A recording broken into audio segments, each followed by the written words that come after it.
In this video, I've bundled the top 13 interview questions and suitable answers for those with little to no working experience. Now, I've reviewed countless of YouTube videos and articles, so I can now show you the best results without endless theory or generic answers. Now, you will also receive useful tips and examples for your upcoming job interview. And if you want to skip to a specific Q&A, I've put the timestamps in the description for your convenience. Okay, so without further ado, let's start with the first question. Can you tell me more about yourself, or tell me about yourself? Okay, there are two possible scenarios. First one being, you are still a student, and in that case, you briefly explain your current situation and some of the skills and personal traits that you possess that relate to those listed in the job description. Now, if you want to make a career change, you need to explain the reason behind it, followed by some transferable skills that could contribute to this new role. Now, this question is usually asked at the beginning of an interview as an icebreaker or transition to a follow-up question, but also to see how you present yourself. Now, don't talk about your personal or family life. They only want to know if you are a suitable candidate in terms of skills and personal traits. Okay, the second question is,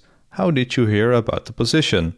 Let's divide this question into passive and active job seekers. Keep it short, concise and to the point. 2, 3, maybe 4 sentences is more than enough. Now, don't make it sound like you are a desperate job seeker, or that you are not sure or don't remember it. That will only make you seem scattered or disorganized.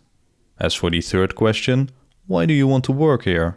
Now, the answer to this question should prove that you did your research. Point out something interesting you noticed about the product or service that they offer, and let them know what excites you to work at their company. Your answer should leave the impression of someone with a growth mindset, so don't give an answer that lacks any detail or sincerity, but do mention something unique about the company. Okay, question number 4. What other jobs have you held? Now, don't breeze over this question if you don't have any industry experience. You most likely have had some side jobs, hustles or experiences that might be worth mentioning. Now, point out the similarities between your background and the job role, but keep it relevant to the question.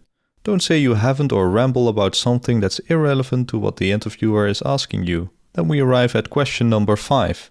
Why is there a gap in your employment? Okay, so the answer to this question is dependent on the time span and the way it occurred. But let's say you have a current work gap that's a year or longer. Explain what you've done to prepare yourself for re-entry. Perhaps you've further educated yourself, followed some classes, or attended industry-specific events. Now, if that's not the case, then perhaps you need to follow some courses or workshops on, for example, Skillshare, before you go to that interview, because what they actually want to see is that you at least worked on your professional skills and are ready to get back on track.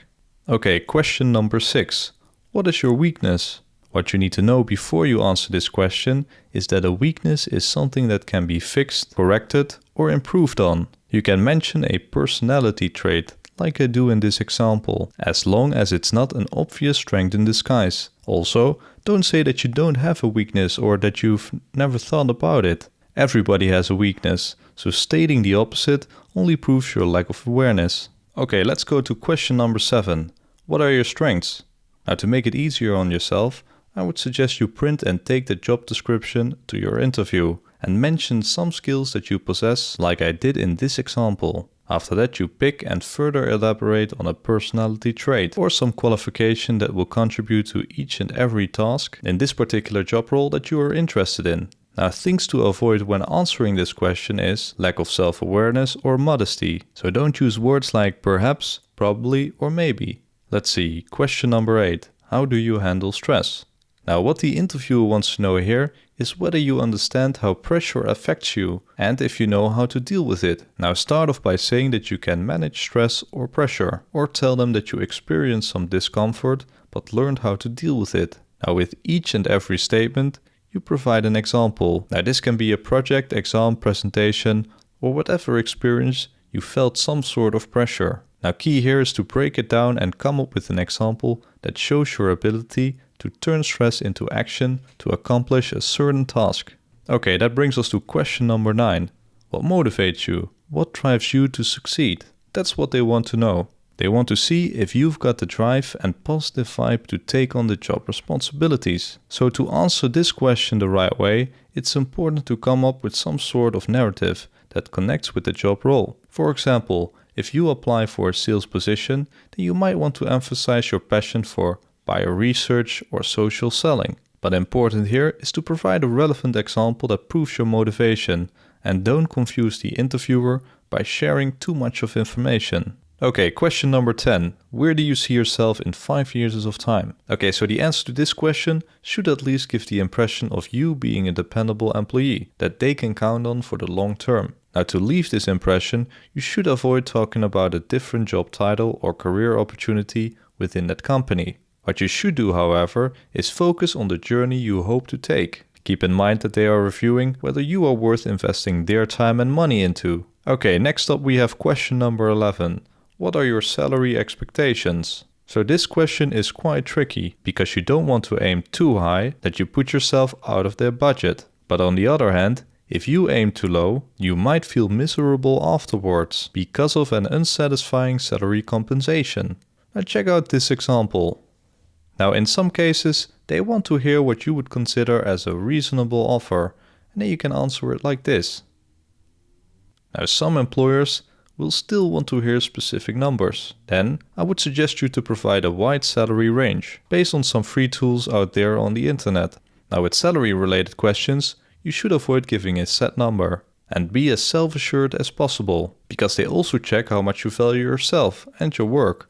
And then we have question number 12. Is there anything else you would like us to know? You can answer this question by either saying yes or no, followed by an explanation. If it's a no, then I would formulate it like this. But if you feel like you need to clarify a previous answer, then you can formulate it like the example you see here. But make sure you keep it short, concise and to the point. Don't feel obliged to share something. You should, however, ask them a question. Which brings us to the last interview question. Do you have any questions for us? The reason why it's important to ask at least one question is because they've shown interest in you. So now it's your turn to show some interest in them. So start off by saying, actually, I do have a question. Now here are some example questions you can ask. What I want to add, however, is that if the interview was long and detailed, you might have asked some questions that already proved your genuine interest in them.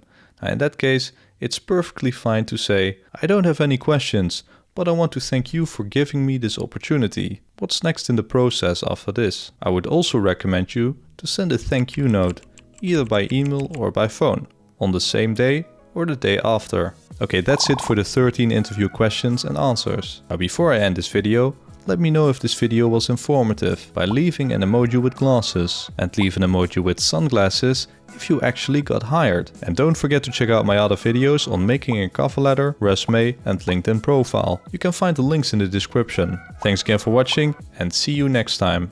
Bye!